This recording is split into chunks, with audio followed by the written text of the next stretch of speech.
चित्रपट क्षेत्र चित्रनगरी दुनिया आहे. हम्म. बरीचशी लोक म्हणजे मुलं असतील मुली असतील आपलं करिअर करण्यासाठी शहरांकडे वाहतात, पुण्याकडे मुंबईकडे. हम्म. तर सगळ्यांना यश मिळतं, यश अपयश या गोष्टी प्रत्येकाच्या हातात नाही, नशिबाचाही भाग असतो. पण बऱ्याच वेळा आत्महत्या होतात. म्हणजे आता आत्महत्या काही इंडस्ट्रीत होत असतात म्हणून सगळ्याच ठिकाणी होतात. म्हणजे कुठल्याही व्यवसायात यश नाही मिळालं तरी होतं. पण आत्महत्या करणं किंवा लगेच खचून जाणं ह्या बाबतीत पण तुम्ही मधल्या काळात बरेच प्रचार त्या गोष्टीवर तरी थोडं लोकांना काउन्सिलिंग म्हणजे बऱ्याच मधल्या काळात तुम्ही बऱ्याच विषयी संवाद साधला होता लोकांशी. हम्म. तर त्याविषयी नक्की तुमचं काय भावना होते त्या? मला वाटतं आपली फिल्म इंडस्ट्री एक असं क्षेत्र आहे इथं दोन गोष्टी घडतात. एक माणूस यशस्वी होतो पण ती पचवता येत नाही, बरोबर. आणि अपयश तर ती त्याला जमतच नाही. कारण एक तर आपल्याकडे काय होतं की रंगीबेरती म्हणतो ना, सगळं चमकणार असतं आपलं चंदेरी जग, दुनिया. चंदेरी दुनिया आहे ती. तुम्ही जसं बोलाल तसं. तर मी माझ्या सगळ्या मित्रमंडळींना, बंधू भगिनींना मी एवढंच सांगेन की मी नेहमी सांगत पण आलोय, मी बोललो पण मध्ये आणि लॉकडाऊन मध्ये पण ते आपण पाहिलं. लॉकडाऊन मध्ये लोक घरात काय बसली तर फक्त फिल्म इंडस्ट्री, टीव्हीवरती बातम्याच्या व्यतिरिक्त शोज लागले होते, चित्रपट लागले होते, म्हणून लोक घरात बसली.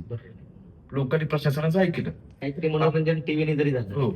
आपल्याकडे एवढे मूर्ख आहेत की लॉकडाऊन काय असतो बघायलाही घराबाहेर लोक पडलेले. पण 90% 95% लोक घरात का थांबली तर मनोरंजन क्षेत्रामुळे.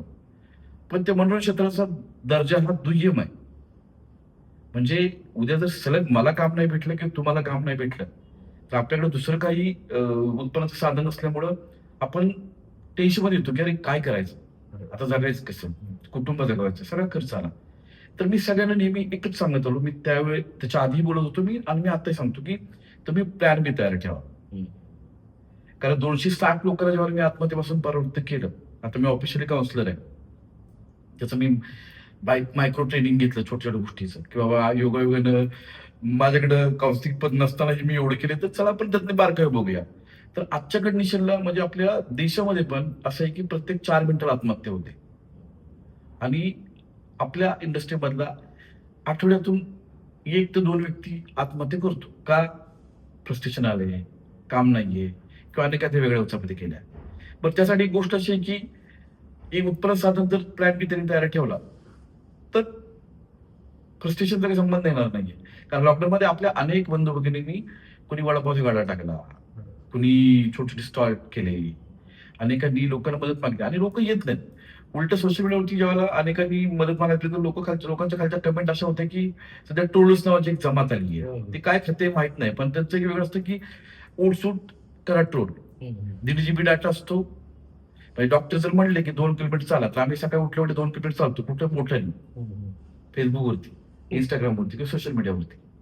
आणि सगळ्यात जास्त ट्रोल्स कोण होतं तर आपले मनोरंजन क्षेत्रातले काम करणारे लोक. कारण तर टीव्हीवर दिसतो, चमकतो, आणि लगेच ती रेपो हाय होतो, मग ती तुलना केली जाते.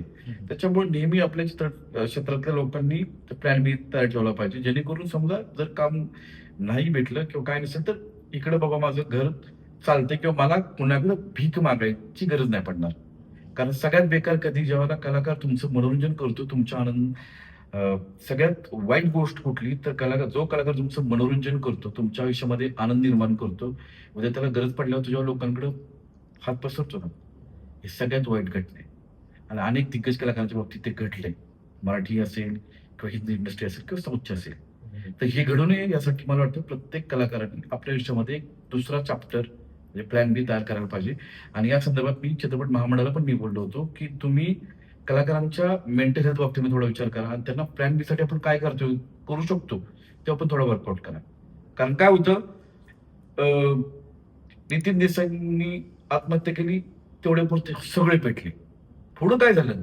पुढं काय होत नाही, आपण फक्त तेवढ्यापुरते चार्ज होतो आणि मेल्यानंतर म्हणतो अरे मला बोललं असतं तर, कदाचित तो बोललाय असेल तुम्हाला, आपण लक्ष दिलेलं नसतं. हा, कारण आपल्याकडे तो असतो ना. मग आपण काय करतो, मेल्यावरती तिथे जातो पांढरे कपडे घालून, अरे बहुत अच्छे कलाकार थे, इंडस्ट्रीत पोकळ निर्माण झाली आणि आता कोण भरणार. जीवन नसतं त्याला काय लागणार होतं, काय पाहिजे होतं बघ ना.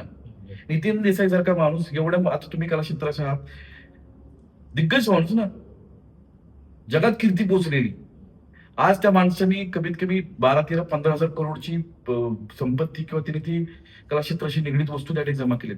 मी एका चित्रपटात शूटिंग निमित्त गेलो होतो, वीर मोरारबाजी शूटिंग निमित्त मी गेलो होतो गेल्या वर्षी. मी ज्या वेळेला एनडी स्टुडिओमध्ये पाय ठेवला ना, माझ्या डोळ्यात पटकन पाणी आलं. की अरे किती ते अद्भुत, किती ते विचारच्या पलीकडे त्या माणसाने केलं.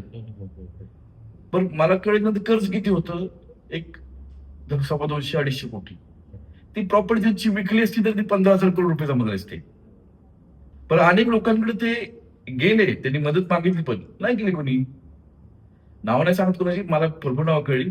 शेवटी त्या माणसाने काय केलं, शिवधनुष्य खाली ठेवलं आणि स्वतःला संपवलं की बाबा माझ्या आता ते पेलाची जबाबदारी माझी, इथे हिंमत होत नाही, माझी संपलेली सहनशीलता आणि मी आता हे करतो, निरोप घेतो.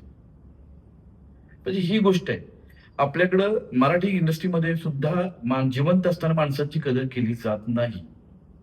मध्ये सिंधुताईंनी पण एक स्टेटमेंट दिलं होतं की आपल्याकडं लोकांनी आपली दखल घ्यावी असं वाटत असेल तर त्यासाठी मारायला पाहिजे. आणि त्या ज्या दिवशी 2-1 वर्ष पाठीमध्ये जेव्हा गेल्या, सगळ्या स्टेटसला त्यांची फोटो तीच रील व्हायरल झाली ती. मी प्रत्येकाला करायला हेच सांगेन, ज्याला ह्याच्यात यायचं आहे, जे स्वप्न बघतात की मला मोठा हिरो व्हायचे, हिरो व्हायचे, बाबा आधी शिक्षण पूर्ण कर, शिक्षण वाया जात नाही, पोटला पाण्याचं बघ. कारण अभिनय पण त्याच वेळ करू शकतो जेव्हा तुझं पोट भरलेलं असेल. इथं कोणीही उठतं आणि काहीही. माझ्यापेक्षा तुम्हाला जास्त माहिती आहे की आजकाल कुणालाही डिरेक्टर व्हायचं असते आणि कुणालाही प्रोड्युसर व्हायचं असतं, पुढं काय उठतं हे माहितीये.